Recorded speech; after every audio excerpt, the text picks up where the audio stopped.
Claro, aquí tienes una expansión más detallada y reflexiva del contenido, manteniendo el enfoque bíblico, práctico y espiritual, mientras profundizo en conceptos clave y añado ejemplos concretos para fortalecer el mensaje. A transformación financiera desde una perspectiva espiritual. La vida moderna nos sumerge en un torbellino de responsabilidades, facturas, compromisos familiares, decisiones profesionales. Es fácil caer en la trampa de vivir reactivamente, como si cada día fuera una mera supervivencia.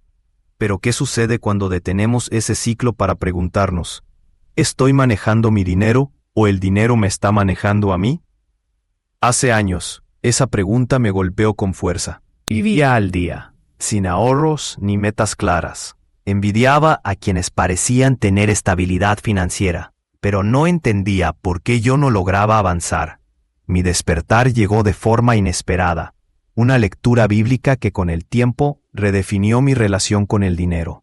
No fue un milagro instantáneo, sino un proceso de aprendizaje y disciplina, guiado por principios eternos. Hoy quiero compartir contigo esos pilares que no solo cambiaron mi economía, sino mi forma de ver la vida.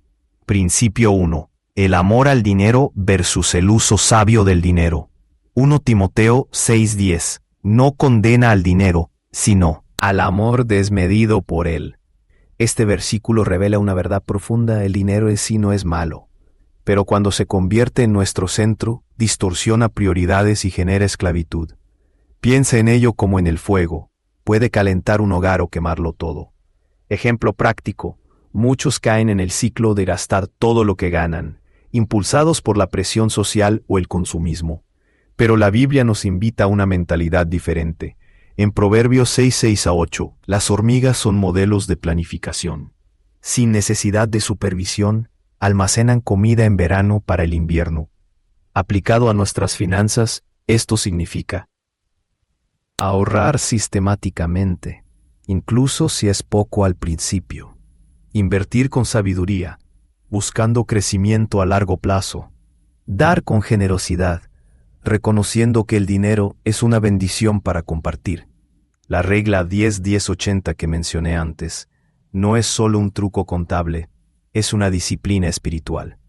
Al destinar el 10% a obras benéficas, diezmo o donaciones, el 10% al ahorro y el 80% al gasto, creamos un equilibrio que refleja confianza en Dios, responsabilidad y gratitud.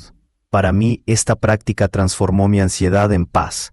Ya no veía mis ingresos como algo efímero, sino como una provisión para administrar con propósito. Principio 2. La sabiduría de proteger tu hogar financiero. Proverbios 17:18 advierte contra avalar préstamos para otros, una enseñanza que hoy es más relevante que nunca. En una cultura que celebra el individualismo y la aparente ayuda financiera, este versículo nos invita a reflexionar. ¿Realmente estamos ayudando si ponemos en riesgo nuestra estabilidad? 1. ¿Qué mensaje enviamos sobre la responsabilidad personal al asumir las deudas de otros? Los datos son contundentes. 38% de los avalistas terminan pagando al menos parte del préstamo. 28% sufre daños en su historial crediticio. 26% enfrenta conflictos irreparables en relaciones personales. Pero la Biblia no solo señala riesgos, ofrece alternativas. En lugar de avalar, podemos 1. Dar como acto de gracia, sin expectativas de retorno. 2. Ofrecer consejo práctico, ayudando a la persona a construir su independencia. 3. Orar juntos por provisión, reconociendo que Dios es la fuente última de toda bendición. Un ejemplo cercano. Un amigo me pidió ser aval para un préstamo. Analizando su situación financiera, vi que no tenía ingresos estables ni plan para pagar. En lugar de aceptar, le propuse ayudarle a crear un presupuesto y ahorrar para su meta. Aunque al principio se frustró, meses después me agradeció por no permitir que cometiéramos un error financiero juntos. La verdadera ayuda no siempre es lo más cómodo, pero sí lo más sabio. 53. Invitar a Dios a tu cartera. La transformación financiera no es solo sobre números, es sobre alinear nuestros corazones con los valores del reino. En Mateo 6:21, Jesús dice, «Donde está tu tesoro, allí estará también tu corazón». Esto implica una pregunta incómoda. ¿En qué invierto mi tiempo, energía y recursos? Para aplicar este principio, reza antes de cada decisión financiera, pidiendo sabiduría. Santiago 1:5. Lee la Biblia con lupa económica, buscando enseñanzas sobre justicia, generosidad y administración. Rodéate de comunidad, compartiendo tus metas y desafíos con personas que te mantengan responsable. Mi experiencia me ha enseñado que la paz financiera no llega con un saldo bancario alto, sino con la certeza de que estoy usando lo que tengo según los designios de Dios. Ahorrar para un proyecto, pagar deudas sin desespero, dar incluso en tiempos de escasez se convierten en actos de fe que fortalecen mi relación con Él. El camino hacia la libertad financiera. Un viaje colectivo. Nadie tiene todas las respuestas, y eso está bien. El crecimiento financiero es un camino progresivo, lleno de errores y ajustes. Lo hermoso es que no lo recorremos solos. Podemos aprender de otros, orar unos por otros y celebrar cada pequeño avance. Si estos principios resuenan en ti, te invito a 1. Escribir tu propia historia financiera, reconociendo dónde necesitas sanidad. 2. Establecer metas realistas, como ahorrar 3 meses de gastos o eliminar una deuda en un año. 3. Compartir tu testimonio, inspirando a otros a buscar libertad. Recuerda, cada paso hacia la sabiduría financiera es un paso hacia la libertad que Dios desea para ti. Como dice 2 Corintios 3:17, el Señor es el Espíritu, y donde está el Espíritu del Señor, allí hay libertad. No se trata de perfección, sino de progreso guiado por un propósito mayor. ¿Estás listo para comenzar? Más allá del pacto financiero, una vida sostenida por la fe. Cuando decidimos construir un pacto financiero con Dios, no solo establecemos un plan práctico para manejar recursos, sino que también sembramos las raíces de una vida arraigada en la confianza divina. Este pacto no es una fórmula mágica, sino un compromiso diario de alinear nuestras decisiones con los valores del reino, integridad, generosidad y libertad. Como dice Proverbios 3:5-6, confía en el Señor de todo corazón y no en tu propia inteligencia. Reconoce a Dios en todos tus caminos y Él enderezará tus sendas. Este camino requiere abandonar la dependencia de soluciones humanas y abrazar la sabiduría eterna que trasciende las fluctuaciones económicas. La generosidad, un acto de fe que transforma. Dar no es solo una acción, sino una declaración de fe. Reconocer que todo lo que tenemos proviene de Dios y que somos administradores, no dueños. En 2 Corintios 9:6-7, leemos, el que siembra escasamente, también segará escasamente, y el que siembra abundantemente, abundantemente también segará. Cada uno dé como propuso en su corazón, no con tristeza ni por necesidad, porque Dios ama al dador alegre. La alegría en la generosidad refleja nuestra confianza en la promesa de Lucas 6:38. Den y se les dará. Una medida buena, apretada, remecida y rebosante se les echará en el regazo. Al dar, no solo bendecimos a otros, sino que cultivamos un corazón agradecido y libre de la codicia, que es la raíz de muchos males. 1 Timoteo 6:10. Deuda, un lazo que limita nuestra libertad espiritual. Proverbios 22:7 no solo habla de esclavitud financiera, sino de una esclavitud espiritual. El rico tiene dominio sobre los pobres, y el que pide prestado es siervo del que presta. La deuda no solo afecta nuestro bolsillo, sino nuestra capacidad de responder al llamado de Dios.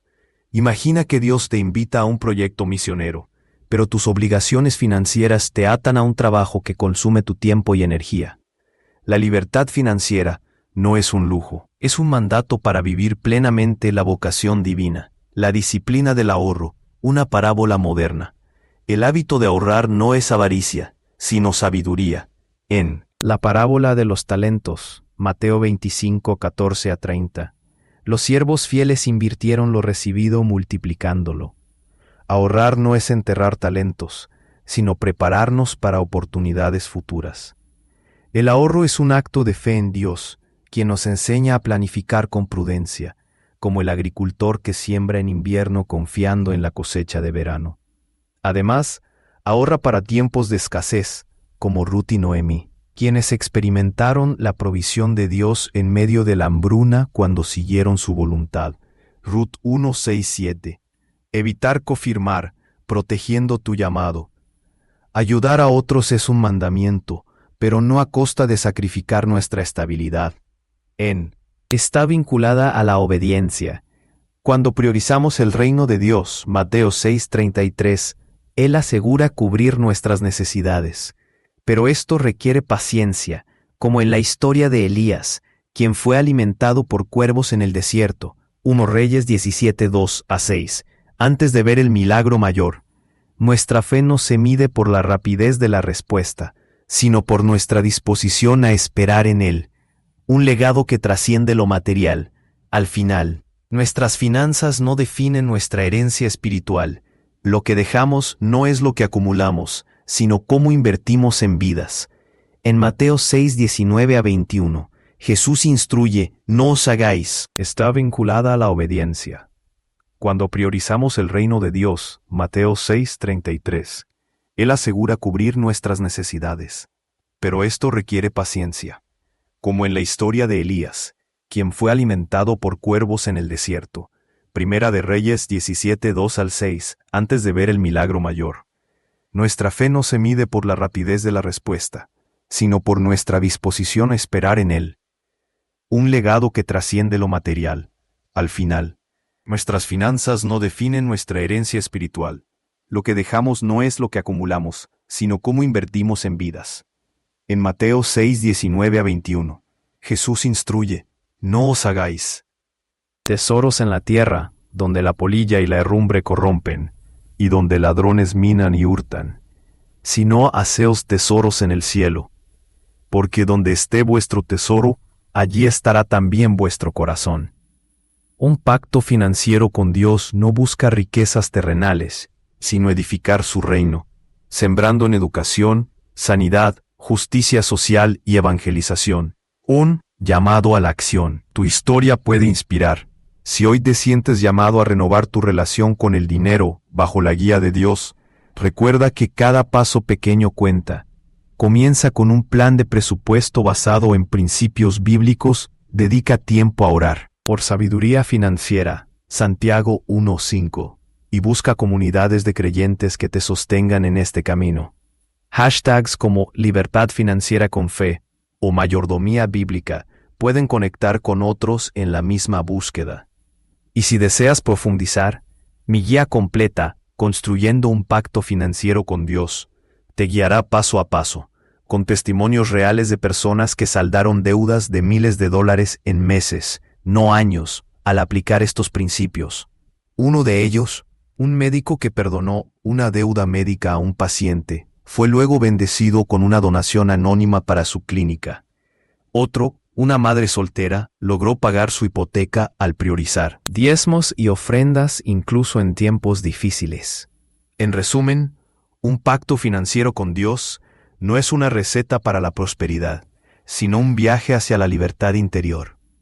Es entender que el dinero no es el amo, sino un instrumento para glorificar a aquel que nos dio la vida. Al alinear nuestras finanzas con su palabra, encontramos paz en la tormenta, propósito en la provisión y alegría en la generosidad. ¿Te atreves a dar el primer paso? Comienza hoy y deja que tu historia sea un testimonio de que Dios sigue siendo fiel, incluso en los balances bancarios.